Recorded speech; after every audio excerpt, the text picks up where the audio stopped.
In this video, we are going to use sum and difference identities to evaluate these trig functions, which are not themselves special angles, but we're going to break them apart.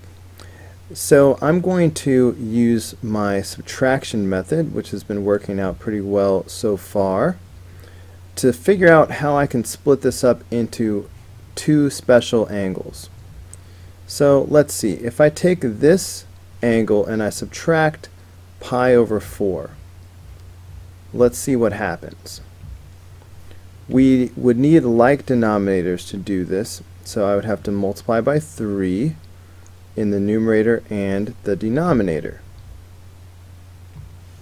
So now I have negative 5 pi over 12 minus 2 pi over 12, so that's going to be negative 7 pi over 12.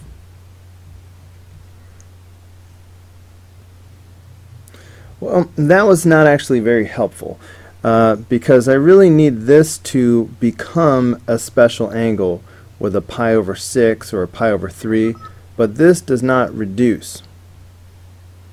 So that's the first time that happened.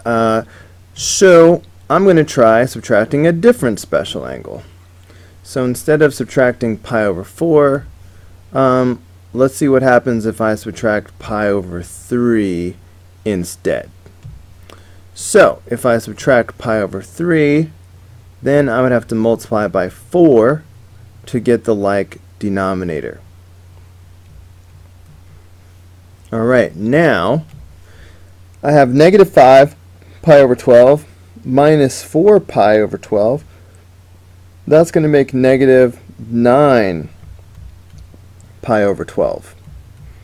Now this does reduce, so this looks promising. Both of these are divisible by 3, so this is going to reduce down to negative 3 pi over 4. And pi over 4 is a special angle, so we're good. So now we have negative 5 pi over 12 minus pi over 3 equals negative 3 pi over 4.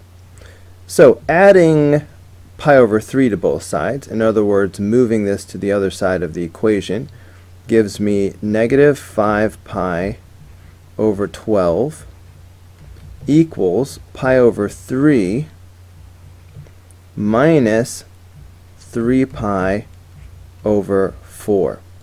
So this is the fact that I will use to split this apart into these two special angles. So I can rewrite this problem as the sine of pi over 3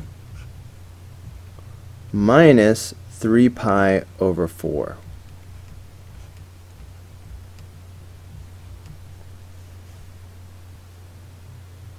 Now, using my difference identity, the sine of something minus something is going to be sine cosine minus cosine sine. So this can be written as the sine of pi over 3 cosine 3 pi over 4 minus the cosine pi over 3 sine 3 pi over 4. Now, sine of pi over 3 is something that we have memorized. So sine of pi over 3 is radical 3 over 2. Of course, I'm referring to this table of values, which you need to make sure you've memorized everything on here. Now, when I look at the cosine of 3 pi over 4, obviously the reference angle is pi over 4. So forget the 3 for a second. Cosine of pi over 4 is radical 2 over 2.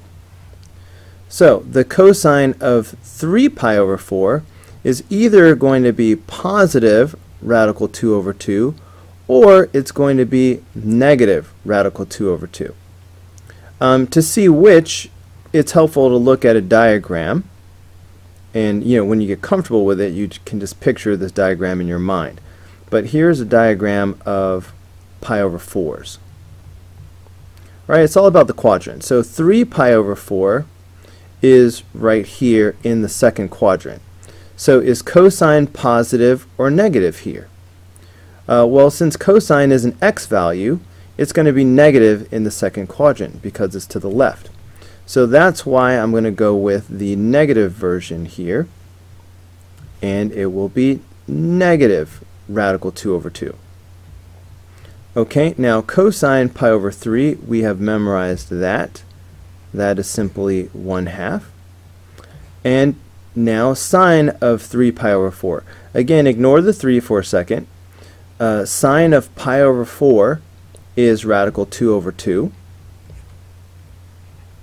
Okay, so sine of 3 pi over 4 is either going to be positive radical 2 over 2 or negative radical 2 over 2. And again, here is 3 pi over 4 in the second quadrant. Will the sine function be positive or negative here?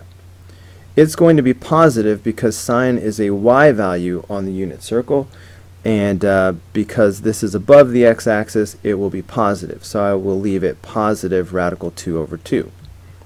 So multiplying this out, I'm going to get negative radical 6. All right, radical 3 times radical 2 is radical 6 over 4. And then minus radical 2 over 4. So that's going to give me negative radical 6 minus radical 2 all over 4. So that is the answer to part A. Alright, let's do the same thing for number 6, part B. Cosine. So again, we need to split this up into special angles that we can evaluate. So let's try our subtraction method. So I have negative 5 pi over 12. Is this the same value as the last time? Alright, well, you know what? We've already done it, so I don't need to rethink that again. We already discovered on the previous problem that negative 5 pi over 12 can be written as pi over 3 minus 3 pi over 4. So let's go ahead and just use that fact and rewrite this as the cosine of pi over 3 minus 3 pi over 4.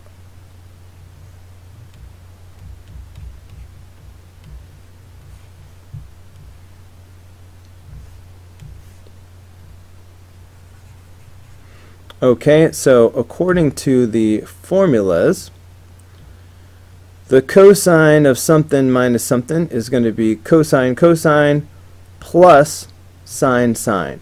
Notice the sign change. All right, it's going to be addition here. So this is going to be the same thing as the cosine of pi over 3 cosine 3 pi over 4 plus sine pi over 3 sine 3 pi over 4. Okay, cosine of pi over 3 is 1/2.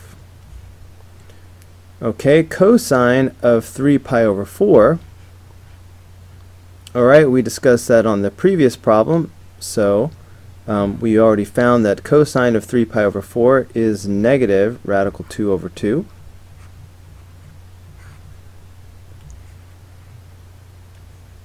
Okay, now we have the sine of pi over 3. We've memorized that the sine of pi over 3 is radical 3 over 2.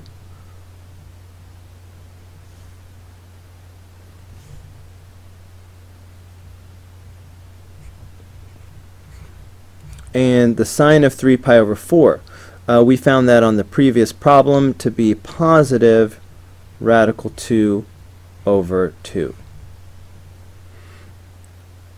Multiplying this together gives us negative radical 2 over 4. plus radical 6 over 4. So putting that together, we have negative radical 2 plus radical 6 all over 4. And that is the answer to number 6, part B. And that is going to do it for this video. I hope it was helpful, and I will see you on the next video.